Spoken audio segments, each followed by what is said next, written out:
So, good day all, and welcome to the conference on type 1 myotonic dystrophy for a better case management of the patient. Our speaker is Sophie Girard, who has a bachelor's degree in political science and a master's in regional studies and interventions at Quebec University in Chicoutimi, 2001. She has vast experience in management, public relations, and business development. She's been executive director of CORAM since 2009. She previously was the executive director of the Chamber of Commerce and Muscular Dystrophy Canada. Born in Lac-Saint-Jean region and with a family history related to hereditary disease, Sophie Girard has always advocated for this issue that has an impact more specifically on the people of that region. So have an excellent conference. So good morning. This morning I'm accompanied from my colleague Annie Charmerlan.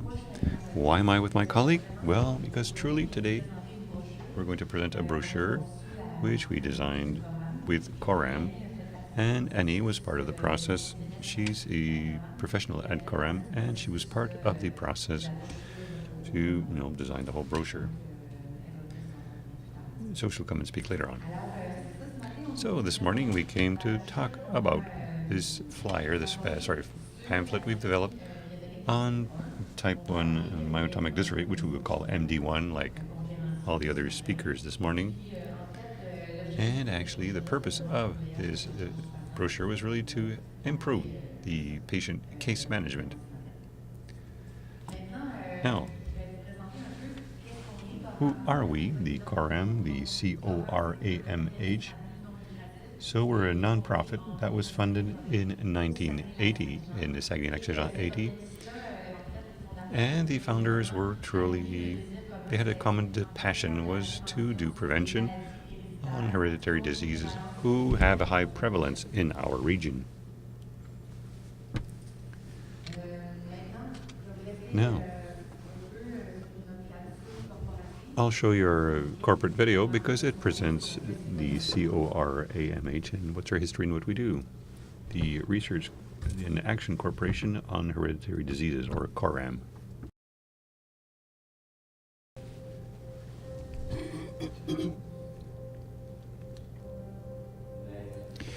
Born here,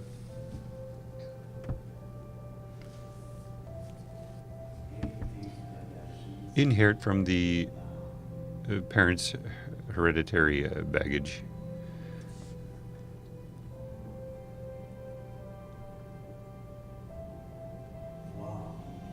To see people live.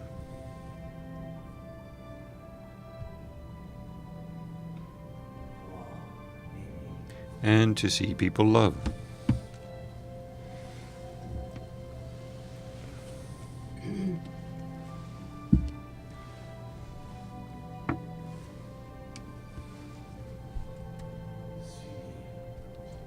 To be united.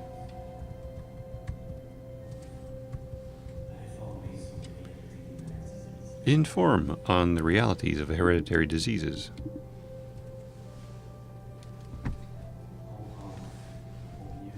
Understand in order to better choose. Support research. Educate. Make people aware. And prevent.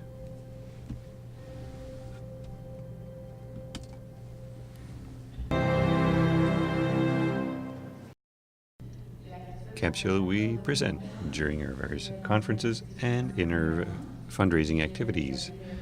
And you've understood that CORAM is a lot about education and informing and disseminating knowledge, but since we've been doing this for 40 years, we've also developed an expertise in knowledge transfer to the population. That's why the GRIMN, the Interdisciplinary Research Group on neuromuscular disease, they approached us to develop a brochure on MD1. They had actually already produced a practical guide on MD1. It was for people who had this disease, but this guide was difficult to understand for the patients. Actually, it was too large, the information was too complex, and often the language was too scientific. So they approached CORAM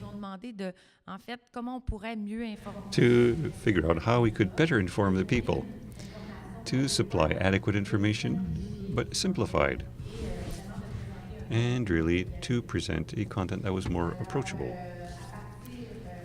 So once again, based on this practical guide, what we did is in a multidisciplinary team, we took this practical guide and we simplified it. We worked on graphical design. You'll see pictures, but the whole graphic design, the pictures, everything is explained in the brochure. We did it based on CORAM, and we also did the layout of the brochure. We did all of the preparation phases of this brochure. Obviously, from the moment of time when you explain a scientific content, you need people to make sure that the accuracy of this knowledge transfer is correct. And we were lucky in the Saguenay. There are many researchers, clinicians who work in the domain of MD1, and since we have a prevalence of this disease, there are many experts that are close by, so it was easy to approach Dr. Mathieu, Cynthia Gagnon, and Lise Duchesne and so on. So to get into contact with them to show them their brochure and have them vet it. Because on top of that, we had the neuromuscular clinic nurses and people who are in contact with these types of patients. So it was easy to ask them, is this a tool which is appropriate to your type of clientele? So you have here the list of people who vetted our brochure. Now, what I'll present this morning, well, what Annie will present, are the topics dealt with by the brochure and how we approach them with the various pictures we use to explain them.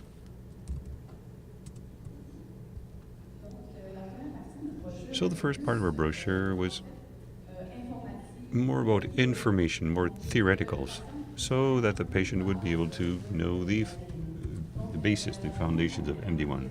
So the first step was to present the 4 types of MD1. Obviously, the brochure was mostly for the clientele with the adult phenotype, but we still wanted them to be aware of the other phenotypes which exist in this disease. But if in the same family, many of them have the adult form of MD1, they don't necessarily have the same symptoms. And the symptoms they have can have variable severity. So the whole complexity and variability of MD1, we wanted the patient to understand this. Well, of course, as you know, MD1 is a multisystemic disease. It's very complex. And we wanted to present the various systems, but in a visual way. So we had all the systems that are imaged. So here the eye, what we could say with small descriptions. For each one of the items, we had the appearance of cataract, falling eyelids. All for lungs, we talk about respiratory issues and sleep apnea and so on. So the patient can see quickly that many systems can be impacted by this disease. And of course, we had to show the main symptom of DM1, i.e. myotony. So yes, we wrote it down. Well, in the brochure we described, but we also showed it so that they could see the myotonia. You know, what happens when a patient has myotonia. Of course, we also presented the transmission mode. You know, the MD1 is a dominant disease. So we wanted the patient to understand the impact it has to have such a dominant disease during family planning. When a parent has the MD1, there's 50% probability that the child also will have it. So it's important to visualize this concept. Another genetic particularity that we must not avoid is the genetic anticipation phenomenon. The severity of the disease increases from generation to generation. So during family planning, it's also important to understand this phenomenon. And you can see really all the concepts of the brochure are all simplified and put in pictures so that the person can have a picture for each word that is important to understand. The second part of the brochure was really dedicated to the improvement of patient case management. So it's all this information that the patient could go get on a daily basis if there was an issue that occurred during the day, for example. So we started by presenting annual follow-up. We came out with 5 important annual things that the patient has to follow up every year to make sure he has a good or she has a good general state of health. For example, vaccinated against flu and pneumonia, and get an ECG. So the patient can look at this and say, have I followed up all the things I'm supposed to be following up to make sure that I'm in a good state of health? Also, the 5 red flags that the patient has to be aware of. When one of these symptoms appears, for example, drowsiness, more falls, repeated falls, well, this means that maybe I should need to consult a professional, medical health professional, because something new has appeared. It's important that I deal with it. So they can always refer to these 5 red flags. Also, we've dedicated a complete chapter on the main symptoms of MD1 that the patient will see.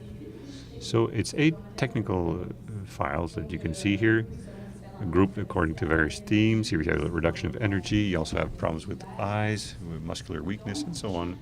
So for each category, for each theme, so to speak, you have the main symptoms which can appear, so the patient can recognize them. Oh, yes, it's true. I don't have a lot of motivation, lack of concentration, or maybe there's a reduction in my energy. So they can read what they can do. So there's advice that the patient can do at home. So for his own case management, these are easy things that they can do on a daily basis. For example, take their medication appropriately, participate in support groups, and so on. And also, if the problem becomes more severe, who to consult, which type of medical health professional they have to go see for such and such a problem or symptom. So each symptom, the most frequent symptom for MD1s, is presented under this format. Now, the last chapter is on additional recommendations. We want to encourage the patient to really take charge of their health, but also to improve their quality of life. So these are important elements concerning smoking, dental hygiene, what happens if they have to get a surgery, what they have to say to the health professionals if they need surgery. Also, if they feel depressed or anxious, they should go consult who they should turn to for these various consultations. So as you'll be able to notice, our brochure is really very visual. We put as little text as possible, even if there needs to be text, but the text is larger fonts, more space, so it's really easy to read it by the patient, so they can consult it at all times, and it really becomes a tool which they can keep at their side. Since we're lucky in the Saguenay, as I said, on top of that, we have a group of partner patients which we call, they allowed us to, before the publication of the brochure, to be able to consult these patients and to tell them, is this appropriate for you? Is it well written? What are your comments?